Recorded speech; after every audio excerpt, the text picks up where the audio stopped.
Hello and welcome to Carefree Blues, a podcast and supplement to my weekly column as part of the Soccer Yanks podcast network. This is episode number 3, I guess you could say number 4 if you want to count the lost episode. Nonetheless, I am your host Kyle, and as always I'm joined by my co-host Amadi. Go ahead and say hello to everyone. Hello folks, this is Amadi. I recently joined as co-host with Kyle, and I'm pleased to be back for episode 3, or 4 if you want to call it that. So, when you're hearing this, it'll either be the 16th of October or 17th of October on Friday. But as we're recording this, I'll consider it the 15th of October. Just a little birthday shout out to Mesut Ozil. It's a shame he hasn't been found, that he can't be here to celebrate. He might turn up. Us, but exactly. So he's looking for his way out of the Emirates. He's a pretty lost guy. International break. It's grueling stuff for Americans, just because our international team, we just have friendlies pretty much right now to root for. But as always, we have some Chelsea business to take care of. So we'll go ahead and get it started with the youngsters that are in their international squads. We have Patrick Bamford, who's currently on loan to Middlesbrough with the England under-21s. I don't believe that he made the bench in any of the games over the break, but Lewis Baker made the bench. I believe they played Croatia. He made the bench, and also there was an article posted on ESPN FC. It was kind of interesting to read. Who in the world was it that... I can't remember the guy's name that posted it. Nonetheless, though, Lewis Baker got called up to practice with the England squad by Roy Hodgson. So that's pretty interesting stuff. Omni, any thoughts on Baker and or Bamford? I'm kind of upset that Bamford they haven't really confirmed that he'll be making the starting team, but he did make the squad, which is exciting. And I really do have big ambitions for him.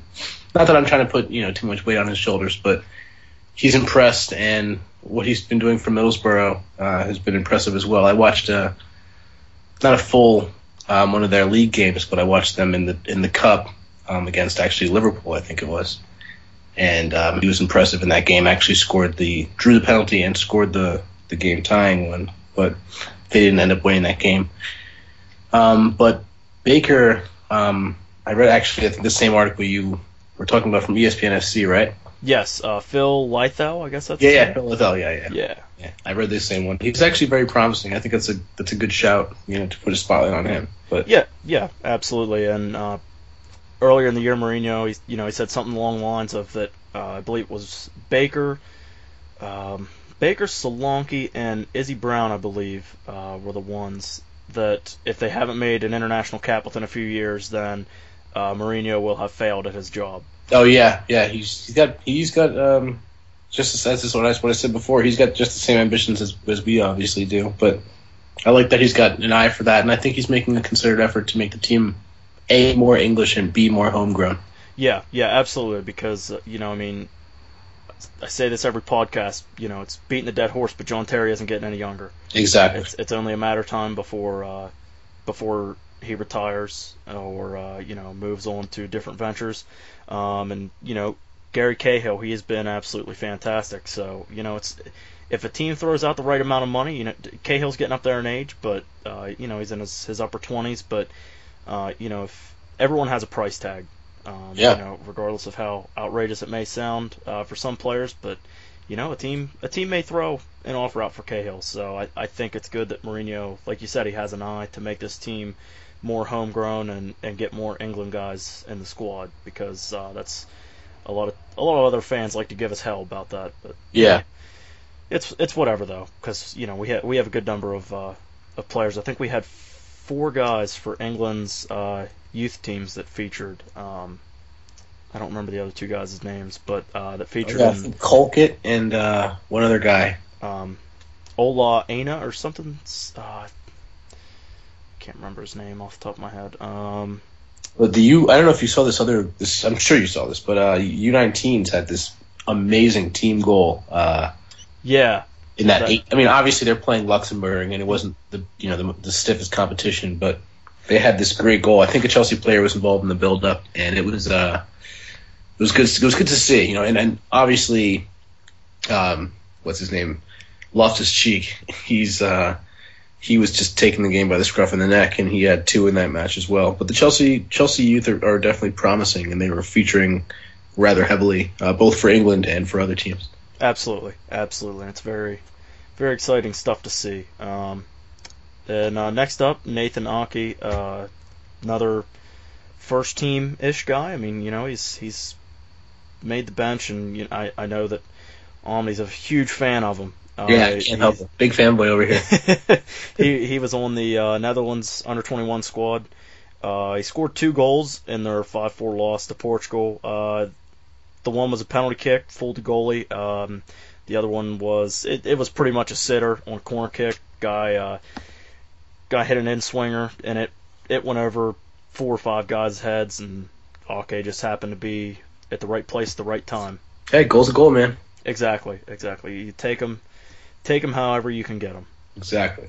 I'm also just so impressed with his versatility, and that's one of the things I think that Mourinho made him a first teamer for. That's why he kind of stands out. Because as we said before, and I think it was podcast number 1, he can be put pretty much anywhere in the back 6. He can sit as a holding mid. He can play left back. He can play center back. So, as he, younger kids are usually more versatile, but at the same time, he's shown an ability to really be effective in those positions as well, not just be a place sitter. So, I really can't wait until he blossoms, and he's going to be really good for us.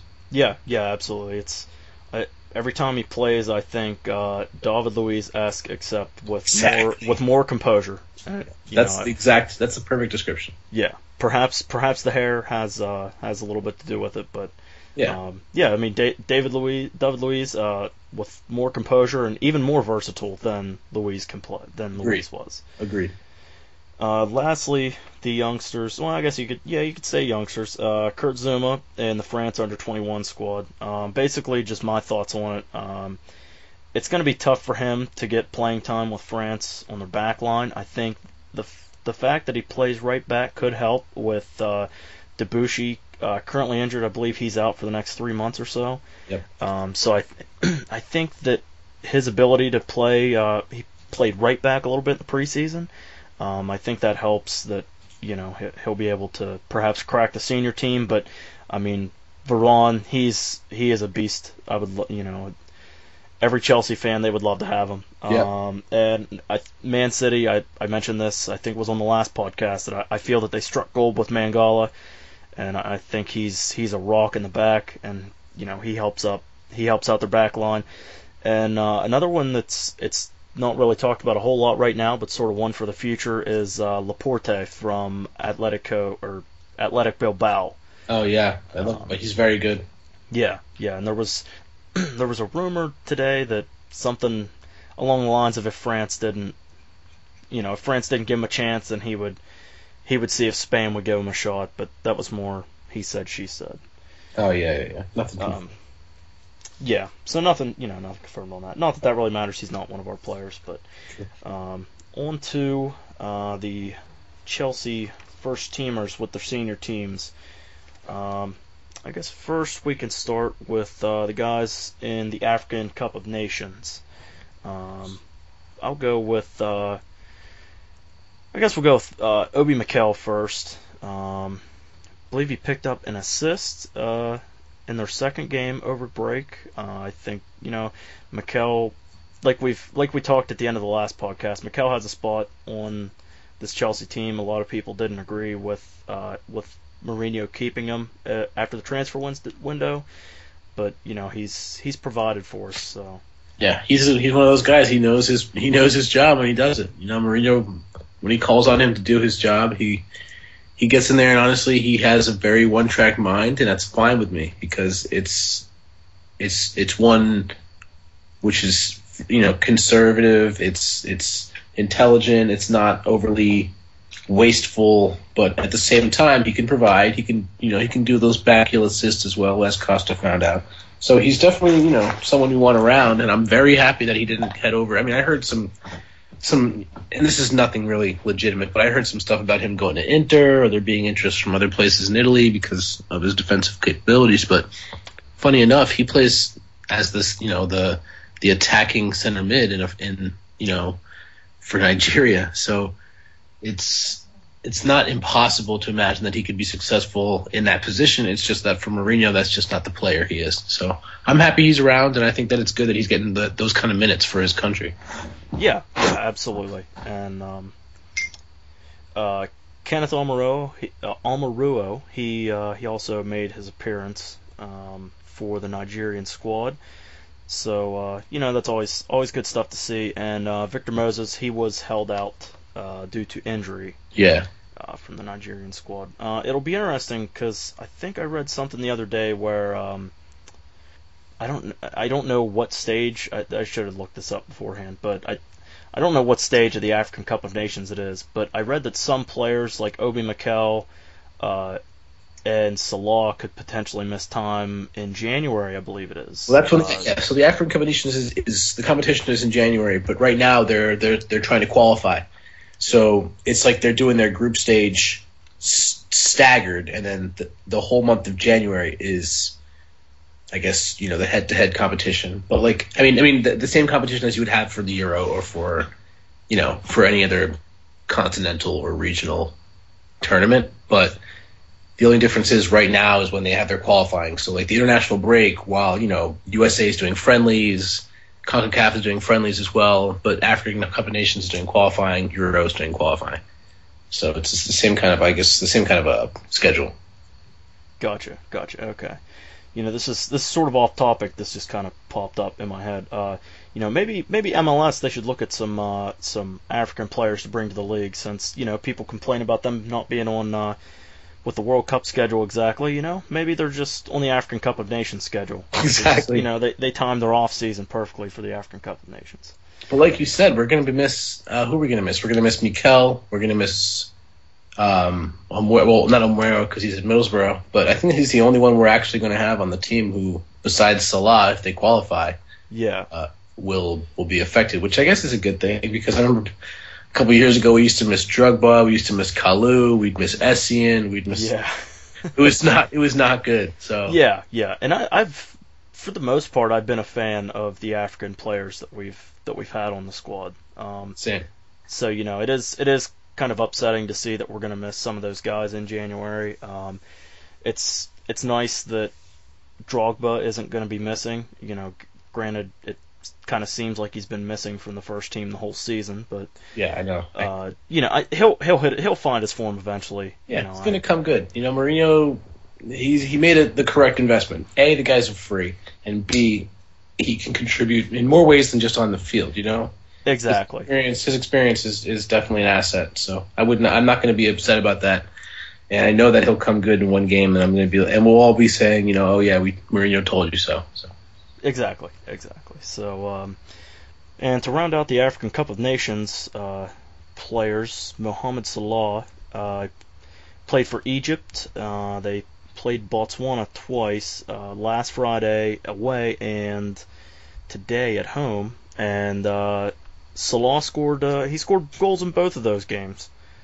Yeah, and I was actually pleased because his coach not too long ago, I think it was last month, and had kind of lambasted Chelsea and Mourinho. Not really lambasted, but suggested that he should have been playing more because his form for the national team had suffered. And I guess it's a fair comment. That's one of those kind of back and forth banters that national team and club managers do, where they either talk about how they need to be rested or their form isn't as good and blah, blah, blah. But one of them's kind of a shot at the other. So I'm happy to see that he scored, and that he scored in both games, both home and away, because it really does send a message to the club coach, whether or not he's going to get the start. He's definitely paying attention. Exactly. And I read somewhere today that Salah, he is sixth on all-time goal-scoring list in Egyptian soccer history, and I can't remember the exact number of goals that he has now. I know the guy that's in first has 69 goals. So it's kind of cool just to see someone as young as Salah. I believe he's 22 years old. Yeah, he's definitely a young guy. Yeah, so it's good to see that he's already getting up there on the goal scorers list. Regardless of what country it is. And like you said, I think it's a fair point that his international manager brings out. And I think rightfully so. Mourinho, Salah hasn't been a he hasn't really been high on the pegging order for Mourinho, but I think with the cramming of our schedule upcoming, I think that we are going to see Salah feature for a decent amount of minutes in the next 2 or 3 weeks. And like you said, it's sort of like a sticky situation when you get in the argument of club versus country and the international breaks and stuff like that. So I think if anything, this it's good for Salah's confidence. We talked about it on a previous podcast. Salah had a chance to score in I can't remember who the team was that we played in the Capital One Cup. I forget who it was, but he had a chance to score in that game though, and he did. Who was it? Was it Bolton? Yes, yeah, I think it was the Bolton game. Yeah, I believe it was the Bolton. But I know game. exactly what you mean. Yeah, he had a chance to score, and we actually mentioned it and been like, he needs to be more confident and go for it. And he had a good game, besides not being able to finish. And I think that's one of the things that, as you said, his confidence will be able to give him. Maybe in practice he'll show Mourinho something. But at the same time, he'll get minutes because of the schedule we have coming up. And I think we're going to miss him come January if they do, in fact, qualify. Exactly. And I think this is a good segue, and just sort of to bring up a sort of a discussion about this. Andre Schürrle, he played 77 minutes in their 2-0 loss to Poland for the German squad, and then he missed the Slovakia game due to sickness. And Chelsea's sort of been quiet about exactly what kind of sickness it is, whether it's like a flu or if it was just like a stomach bug or something like that. But I think it'll be interesting to see with Salah scoring in the past 2 games for Egypt, whether and Schürrle, if he has the flu or something, whether Salah might perhaps get a run out ahead of Schürrle in the next 2 games. Yeah, I mean, if Mourinho remembers anything about the last year's Crystal Palace game, he'll remember that Schürrle missed a golden opportunity. So maybe he'll give Salah the chance, but I think this is one of those games where he's going to want to send a message. We're on the road, It's just it's going to be exactly. We want to win this game handily and look in charge so we can look ahead to the next games. Yeah. I think if Schürrle's sickness is anything major, I think it'll be that Willian gets featured against Palace, and then maybe we could see Salah play against Maribor on Tuesday. Yeah. I guess next up we'll go with Peter Cech. There were sort of some rumblings that if he didn't see some playing time in the near future, that he was going to sort of force his way out because he needs to be informed for the Czech Republic for European qualifiers and whatnot. He was featured in their 4-2 win over Kazakhstan. What are your thoughts on that? I think he looked impressive. He's been, despite his lack of first team time, even though he came in for Courtois after the concussion or whatever you want to call it, he is still the same Petr Cech. When he came in, he had a presence. He was commanding. He had, I think, almost immediately upon coming in, he had to come for a corner, and he looked just in charge. And I think the players recognize that, and they appreciate having him back there. That being said, he's I don't think that Courtois is going to be giving up his first spot despite this head injury. And Cech might want to consider his future. That being said, he's a very good backup to have, and that was proven this past week against Arsenal, or last week rather, against Arsenal. So I think that for us, it'd be tough to lose him. On the other hand, I've been hearing or reading reports rather about how Real Madrid might be interested in him, and I wouldn't mind having some sort of swap deal and or just a hand in the cookie jar because of the deal to send him that way. Yeah, absolutely. I think it'll be interesting to see because Mourinho, he loves to play mind games, and some people aren't necessarily a big fan. Some of his former players at Real Madrid aren't necessarily a big fan of Mourinho. So it'll be interesting to see if Mourinho cup ties him in the Champions League, and if that could hinder Real Madrid's pursuit of him. But like you said, I think that I don't think that Courtois is going to give up his spot anytime soon, barring an injury. I don't Courtois been fantastic this season. Even if you want to throw out the Everton game, the goals weren't necessarily his fault in that game. Mhm. So and that was an isolated incident of a defensive lapse and an offensive juggernaut, just kind of going at it. So I guess we'll kind of just segue into Courtois. He was featured in the Belgium game. The head injury against Arsenal, it didn't really seem to slow him down any at all. No, he came right back out, and I watched him. He didn't seem off. He didn't seem shaky. So I guess the doctors know what they're talking about. But at the same time, I always get a little bit edgy when it comes to head injuries like that. I've had them, and I can't imagine, how it would be good for us as a team. That being said, it is what it is. The doctors do their jobs. I trust them, and hopefully he's all set and fit to go for our next game. Exactly. And then just to stick with the Belgian squad, Hazard, he missed the first game as a precaution. I think it was a toe injury that he had, and they just left him out of the team in their first game as a precaution. And then they played to a 1-1 draw against Bosnia and Herzegovina, and I thought he played pretty well. We Ain't Got No History posted a video of his highlights from that game, and I did catch some of the game. So even aside from the highlight video that was posted, I thought it played pretty well, and it's always good to see when Hazard just takes control of a game. Exactly. He was. I've been actually tweeting for Chelsea Index, and I posted one of these mines about him taking some players on and getting fouled, typical him, typical Hazard style. So it's nice that he's keeping that up, whether or not he's got that toe injury that I read about, or whether that's just something to keep people thinking. It's good to see that he's moving. He moved rather freely. He wasn't limping, wasn't moving gingerly at all. So. And also, it's also good to see him getting minutes and obviously not getting overworked. So. Absolutely, and I think it's I can't remember the Belgian names, the Belgians coach right now off the top of my head, but is it Vilmots? Yeah, Vilmots. It's good to see that even though toe injuries typically aren't anything major. I read somewhere where it might have just been like an ingrown toenail, which that just requires a day or two of rest or whatever. So. Yeah. It's good to see that he's not pushing, sort of forcing the issue, and I mean, at the end of the day, he has final say whether or not Hazard plays. So it was good to see that he didn't feature him in the first game just as a precaution. Yeah. Next up, let's go with the Brazilians. Felipe Luis, Oscar, and Willian.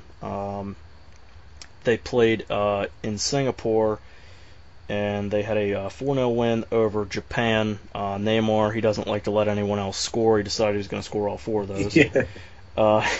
Felipe Luis, though, I thought he played 90 minutes. I thought he played pretty well.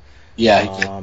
And then Oscar and Willian, they were both substituted off at halftime, so they were able to get 45 minutes in. So stuff like that's always good to see. And it's Ramirez missed due to the injury that he had that happened before the break.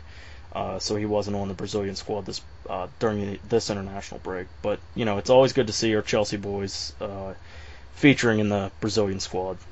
Yeah, I'm very happy to see that Oscar only got 45 minutes. I mean, he plays so many games and so many minutes for us especially, and Brazil too. So he's very relied upon by both national and club managers. So I think that it's good that he only got 45. Plus, Willian, if he needs to be fresh, he will be, and he's got an engine. I'm still a little upset about Ramirez not being fit, but it's good that we'll get other players to run out in those positions because we are a bit overcrowded as far as you might say. Right, yep, yeah, absolutely. So I think, with those guys being out, Mourinho might just, if they're nearing becoming if they're getting close to fit, Mourinho could leave him out in the Maribor game as a precaution. No game in the Champions League is a pushover. Once you're in the group stages, there's no such thing as an automatic win. But I think it'll be interesting to see if guys like Ramirez aren't in the squad. Maybe Mikel will get to play a full 90, or Nathan Ake will get to play as a defensive mid, or Kurt Zouma. So it'll be interesting to see. Yeah. Next up, we'll go with Gary Cahill. Nothing he didn't have any goals or assists or anything, but anytime your center back features for 90 minutes and 2 shutouts, that's always good. It's always a good thing. Exactly. It was one was San Marino and the other one was Estonia, but regardless of competition, it's always good to see that they're shutting things down in the back. Yeah, and they're just getting used to it. I mean, the thing is, I like to see that they can work without. I like to see the fact that Gary Cahill is effective when he's not playing with Terry. Yeah, absolutely, and it's pretty cool to see that the throne was sort of passed down somewhat from Terry to Cahill with the England squad, and he's got the vice captain of the squad, so it's good to see that Hodgson has faith in him. Yeah, he's very reliable. Yes, absolutely, and I saw a graphic the other day where Cahill has played the most minutes for Chelsea out of any player on the team so far through the first 10 games. Oh. So just to throw that little tidbit out there, it's just, I think it's just more of a recognition of his stamina on the field. Yeah. That he plays all those minutes for Chelsea, and then he goes and plays 90 minutes in 2 games for England. So. Yeah, it's definitely Mourinho has definitely got a recognition of his ability to be consistent. Yes, absolutely. So next up, it's good to see Sir Loic Remy scoring. Yeah, I was 3-0. Happy. Yes, absolutely, and I sort of had a brain fart when I was reading it because it was some article that I was reading and it said Loic Remy scores goal in 3-0 friendly versus Armenia, and I was kind of wondering why the hell aren't France playing in qualifying, and then I realized that France was hosting European Championship in 2016. So it's always good to see the guys get on the score sheet, especially Remy. He hasn't really been featured much. Mourinho's kind of been criticized for that, for sort of stretching Costa's limits when he was supposed to be injured, but he if he can continue scoring, then I'm all for it. Yes, yeah, absolutely. We'll go with the Spanish boys. Costa, he finally scores for Spain. Yeah, I mean, as if that was gonna take away from his form for us, but I'm happy. That's just a load off his back. But I like the fact that he's hungry for goals. He wanted it, he needed it, and he got the goal he wanted. But he didn't even celebrate that much. You know what I mean? Like in his comments preceding the game about how, I hadn't scored. It's bad. Like the team has not scored in the games that the team has lost in the games that I haven't scored. So he does obviously want to do his best for the team. It's not about him or setting any records or any personal recognition. So I'm happy that he's being A, so selfless, and B, just hungry to score. And on that team, you're going to get goals, Yes, yeah, there are goals to be had. People can say what they want about the Spanish national team. They do have some issues to figure out. Iker Casillas, you need to leave. Let De Gea shine. Yeah, it is time to pass the throne down to De Gea. But nonetheless, Fabregas and Dave, they were both in the squad as well. Yep. Costa's second straight game where he missed an absolute sitter. Dude. It was, oh my. And it was a similar way, like it was coming across from the right to the left and trying to shape his foot around it, and he just completely hit it, into the stands. Yeah, exactly. It's crazy to think how far we've come just in a year's time, because those were some Torres-esque misses. Yeah, had that been Torres, I would have been all right. That's normal. I wouldn't have been shocked. But exactly, you expect Costa to slot it. You figure he's going to put it away. So even he looked surprised. Exactly. But, and just to believe we just have 2 more guys here. I'm curious of your opinion on this. Whether or not you have an opinion on it to begin with, it doesn't make a difference to me. But Ivanovic and Matic, they were both featured in their game against Albania, their first match against Albania since 1967. Are you familiar with the rivalry, you could say, between the two nations? Yeah, I am, and it's funny because everyone says football transcends all that stuff, and it really was a great illustration of how volatile certain rivalries can be, and how they show themselves, how they get illustrated. And that, honestly, that guy pulling the flag down and that's sparking such, like, literally as if you'd thrown a lit match into a pail of gasoline. Like, it was just waiting for that kind of thing to happen. But I think that it was almost as if I would have substituted that in my mind with a red card challenge or, a terrible call, because that game was just so tense, like it was demanding something like that. But I'm happy that in the quotes I read, at least, Ivanovic was one of the people who kept his head and said, like, he didn't know what else to do. They were very, like, he's like, I've never experienced this before. And then we helped the Albanian players get to the tunnel. So they were shielding them as they were getting pelted with trash and such. So, I mean, it's ugly scenes, but I'm happy that our players weren't involved directly. And I think it's just, these rivalries exist and they go beyond football, in soccer or whatever you want to call it. Exactly, and I think that it's one of the cool things. Well, I don't want to try and portray that this is cool that this happened, but I think one of the interesting things about being a fan of the game is that is different from being a fan of American football or baseball or basketball or hockey or what have you, is just the things that go on, that it's sort of like further than just the pitch. Like with this, just the hatred between Serbia and Albania. It's just interesting how their political battles, you could say, just sort of they just kind of go over onto the field. And there was a rumor it was like the Albanian prime minister's brother that flew the flag over top of the field. He was like arrested for questioning, brought in for questioning. And yeah, I think that you're right. It's something uniquely engaging about world football, like the sport itself, and how it's so loved worldwide, and how it really does reflect more than just the game itself, but the people who support it, and it is a really good illustration of that.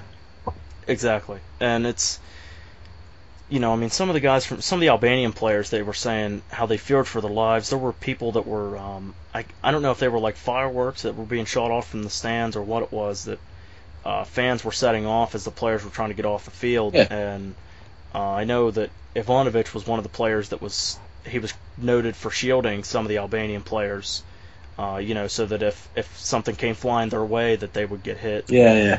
I saw a photo of one of these fans attacking an Albanian player with a chair, like trying to hit him with it. Just take one of the the major photos from it. Yeah. It's just so surreal, Yeah, it is.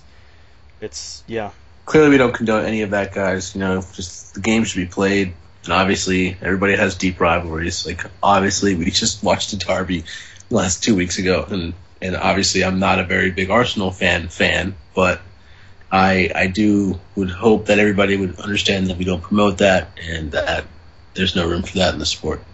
Exactly. So that pretty much rounds out international play. And just before we move on to the upcoming business, we all know that the transfer window, it runs from July 1st to June 30th.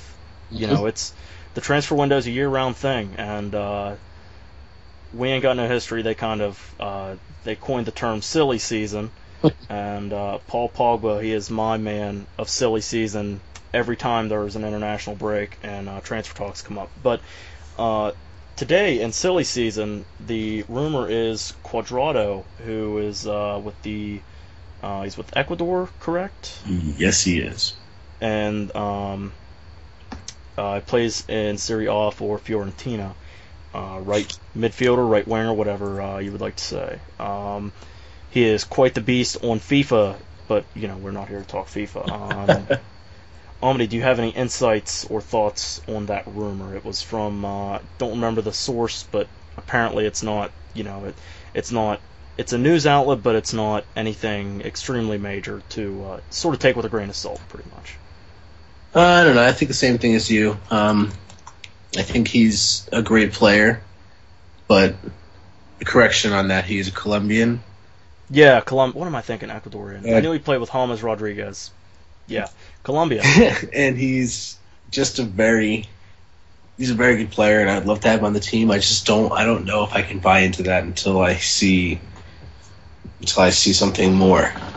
Yeah. It'd be great to have him on the club. I think he's a great box-to-box, especially a counterattack style player who works harder behind the ball. So I think he'd be great to have, but I really don't know if we could prize him away. Yeah, especially since he just arrived where he is. Yeah, and that's the interesting thing that, if Barcelona couldn't nab him, it kind of makes you wonder what exactly is the price tag for him. I mean, we pretty much have the financial power. We can go out and get whoever we want for the most part. But like you said, he was very good for Colombia. I can't believe I screwed that up. But outside of James Rodriguez and the insane form that he was in at the World Cup, Cuadrado, he was a close second. He played very well, and I always say, I'm pretty sure I've mentioned this on previous podcasts, that I would love to have a mold of Schürrle and Willian, because Willian, he provides the defensive game, Schürrle provides the attacking game. Kind of makes you wonder, is Cuadrado the mold of those two? Yeah, no, I think that's a very good point. He could be that player who Mourinho loves, works hard behind the ball and gets forward as well, very technically aware, great vision. I think that he would be inclined to join a team like Chelsea because of his style of play over Barca, just because they're far more possession-based, and he is a little bit more of a dynamic winger.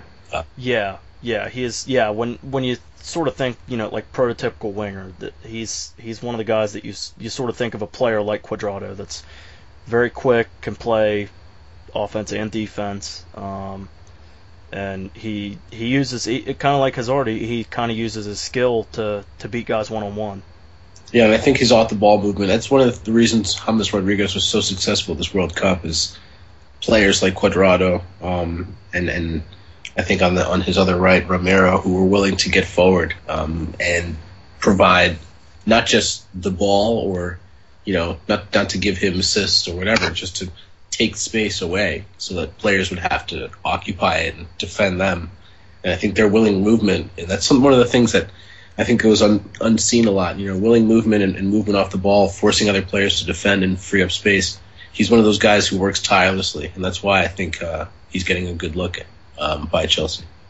Exactly. And like you said, I think we should wait until there's sort of something, a little bit more major news outlet that covers it. So, if the Guardian or BBC wants to, if they want to put anything with their name on it, linking us with Cuadrado, that'd be pretty cool. So, we'll go ahead now and look ahead to the games ahead. It's international break is finally almost over. Not sure if you'll be listening to this Thursday or Friday, but Saturday, the 18th, we play at Crystal Palace. They currently sit at 15th place in the Premier League table with 8 points and a -2 goal differential. Last season, if you don't remember, we beat them at home in December 2-1, and then the dreadful 1-0 loss on the road in March, the Terry own goal being the only goal scored in that match. One of the worst days last season. Yes, absolutely. I think that was sort of it kind of made you think, like, yep, we aren't going to win the Premier League title. That was us, even though our most vulnerable. Right. I mean, Mourinho told us, he told us long ago last season that we weren't going to win it, but, the loss to Palace on the road just sort of solidified that. Yeah. Palace, they're on a decent run of form. They really struggled at the beginning of the year. They looked really bad. They granted, Arsenal snuck by and beat them 2-1 in their first match, and then they lost horribly to West Ham.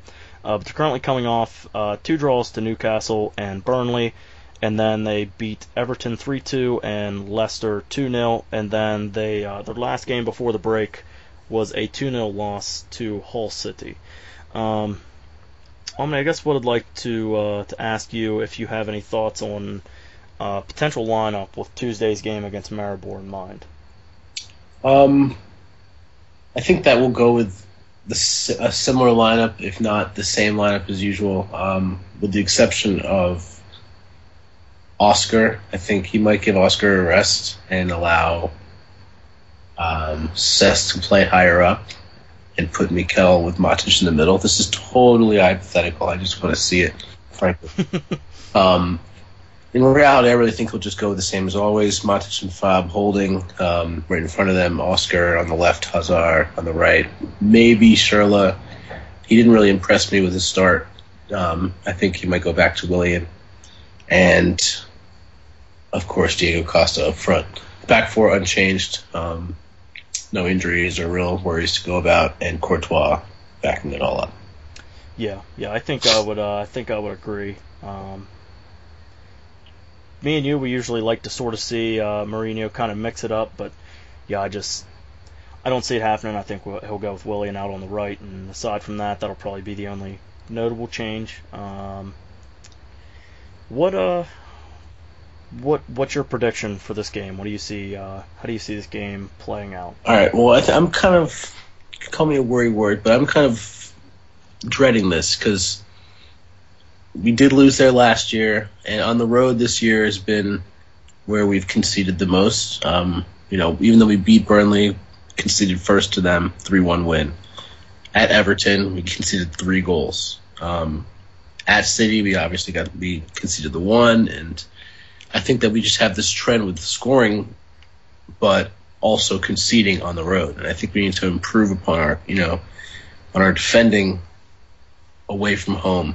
And a team like Crystal Palace, whose fans are gung-ho and will be behind them 100% the entire game, whether they're winning or losing, you can go behind a goal there and really just get demoralized. And I've seen the best teams struggle with doing that. So another thing that I think is an issue for us, well, not an issue for us, but will be quite something that we might have to work through, is that Jedinak has made the most tackles and has made the least amount of defensive errors in the center of the midfield than any other player, and I think that he'll look to stifle Oscar, or he'll be put on someone, and he'll do a good job because that's what he does. But he also concedes fouls, so I think that Hazard might play a little bit farther infield, or vice versa. Willian will play a little farther infield, as we saw against Villa.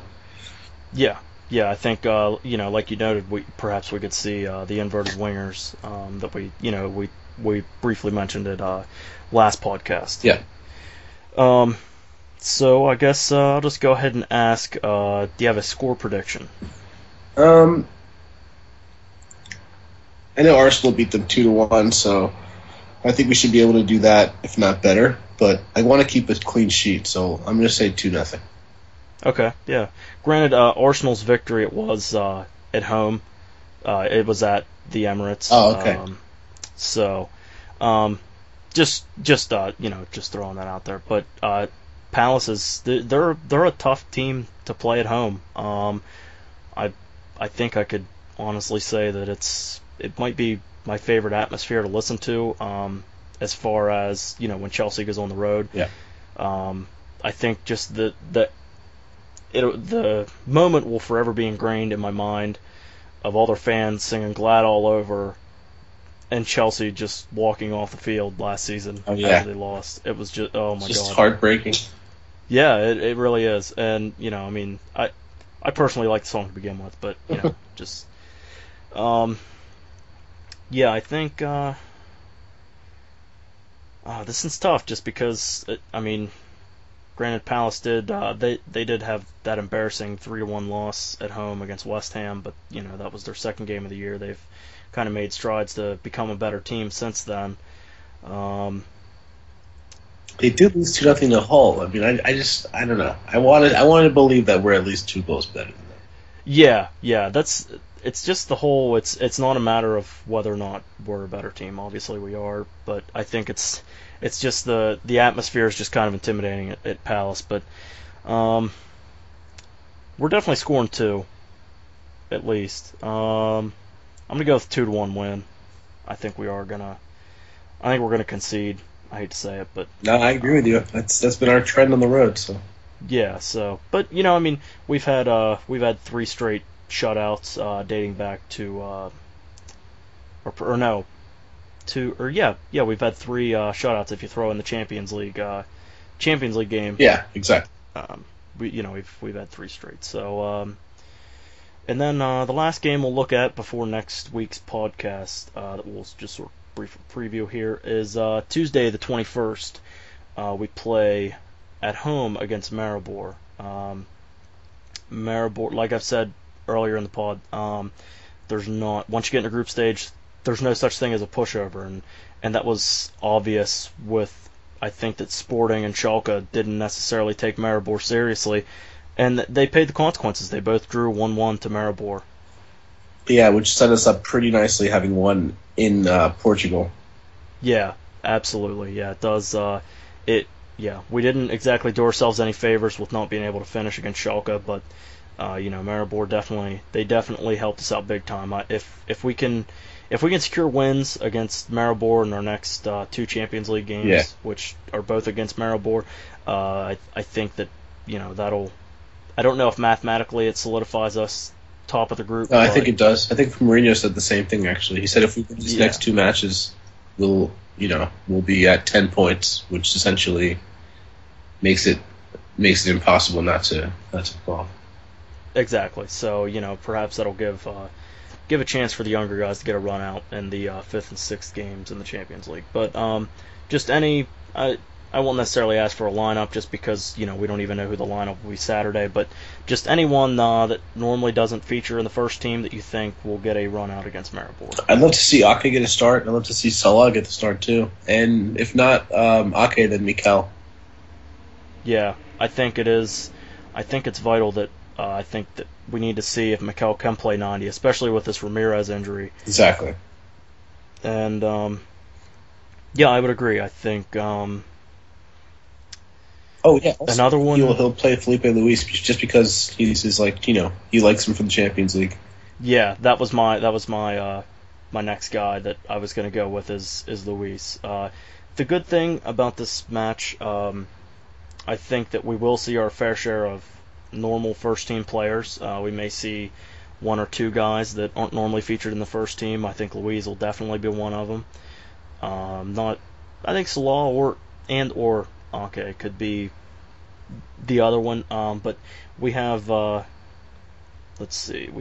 don't play again until Sunday after that game. So we do have a good bit of rest, and then we play Man U on Sunday, the 26th. So, and then there's a short turnaround to play Shrewsbury Town away in the Capital One Cup. Yeah. So, but I think that we are gonna, or at least I'm hoping that we're finally gonna see Remy. Thank you. I was gonna say I really want to see Remy get a good 90 in. Yeah, exactly. If not 90, I think he definitely needs to play 3/4 or 2/3 of the game. I think it's vital that he at least. I know that 2/3 isn't 70 minutes, but I think he needs to play around 70 minutes at least. Yeah. Just because he hasn't really been featured a whole lot. Yeah, but he's been scoring for his country every other international break. He scores for France. So. Exactly. So I don't think it's a matter of form, but it's just that I think Chelsea fans they're starting to become impatient, and we want to see how he's going to do with Chelsea. And again, there's this guy named Diego Costa who's scored 9 goals in 7 appearances. So. Exactly. It's hard to if it's not broken, don't fix it. Exactly. And he's been our kryptonite this year. So. Exactly. So yeah, I think that pretty much wraps it up. This podcast was thankfully shorter than last week's. Again, thank you if you listened to the marathoner last week. We'll try not to keep them. We'll try not to get any more for 2 hours this season. But we were rightfully so. We were pretty hyped up over there was so much win against. Exactly. So we were hyped up about the victory over Arsenal. There was a lot that happened that game. So I think fair play to us for doing our best to covering everything that transpired in the game. Before we go, one thing, still haven't heard anything about that Alexis Sanchez punch. Yes. Yeah, I forgot about that. Not a single thing, nothing anywhere, just for record. Yeah, I think the FA was hoping this international break would make us forget about it. It made me forget about it. Yep. So If you're you listening, know, FA, you dropped the ball. All right, you dropped the ball. You messed he up. deserves a suspension, FA. Yeah, there's a ban. All right, so yeah, that's a wrap. You can find me at KBJelly on Twitter and everything soccer on the Soccer Yanks website at socceryanks.com. There was recently, I haven't really made this announcement, but late last night I decided to make a Twitter account for the podcast. I haven't really done a whole lot other than follow me and Amadi and the Chelsea Twitter account and players that we have on the squad. So if you're listening to this, go follow us at cfcarefreeblues.com at cfcarefreeblues. So we may have to change the Twitter name because Carefree Blues is at Carefree Blues is an unused account, and I'm kind of pissed that that we can't get that. And Carefree Blues Pod is too long of a username. So Ooh. yeah, so I just threw in it's capital CFC Airfree Blues. So maybe we'll look at changing that if anyone has any suggestions. Throw a suggestion our way, and please don't steal the Twitter name so we can change it. So for the time being, that's where you can find that. And again, you can find me at KBJelly on Twitter. Amadi, tell everyone where they can find you. You can find me at Amadoit on Twitter. That's AMADOIT. If you like Vine videos, you can follow me at 6 Second Savage. I'm also on Vine, but on Twitter, I'm at 6 Second Savage. That's the number 6, and then written out second, and then Savage. And where can they find your writing at? I also write for WorldSoccerTalk.com and for ChelseaIndex.com. Yes, and we sort of have something coming up between me and Amity that I'm not going to discuss just yet because it's not finalized, but it's some pretty exciting stuff on the Chelsea front. Perhaps some additional content and opportunities being thrown your way. And this was just this was a random thought. I'm glad you threw in the thing with your Vine because like you said, if you love Vine videos, if you love soccer, which obviously you do if you're listening to this, you need to follow him on Vine. And if you don't have Vine, follow him on Twitter so you can see the Vines. And this randomly popped in my head. An opportunity for a Vine name that you could have had was, since your Twitter name is I'ma Do It, you could have done I'ma Do It for the Vine. Could have been your username on Vine. There's still time to change it. That's true. 6 Second Savage, though. Follow him on Vine. Follow him on Twitter. Follow him at Amadoit on Twitter and everything else he writes for. We want to thank you again for listening to episode 3. If you guys enjoyed it, be sure to rate and review on iTunes, Twitter, and YouTube. And, if you see it, maybe I'll throw the link elsewhere, link it in comments somewhere else. But, if you see it, feel free to throw us feedback. Just don't be over the top about it. There's no need to be ignorant. We're all friends and pals here. So, Omni, do you have anything else? Nope, that's it. Good episode number 3. All right, yeah, absolutely. So that wraps it up. Stay carefree wherever you may be. We are out.